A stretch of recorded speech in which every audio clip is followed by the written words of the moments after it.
নমস্কার বন্ধুরা, তোমরা সবাই কেমন আছো?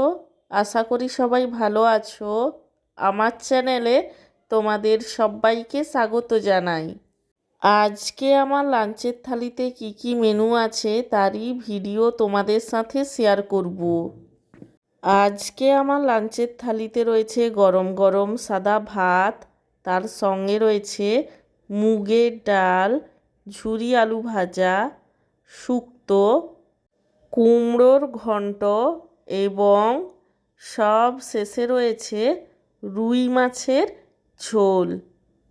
আমার আজকের এই লাঞ্চের থালির ভিডিওটি তোমাদের কেমন লাগলো সেটা কমেন্ট করে জানিও। আর ভিডিওটিতে লাইক দিতে এবং চ্যানেলটিকে সাবস্ক্রাইব করতে একদমই ভুলো না। সব শেষে তোমাদের সবাইকে জানাই আমার তরফ থেকে অসংখ্য ধন্যবাদ ভিডিওটি দেখার জন্য।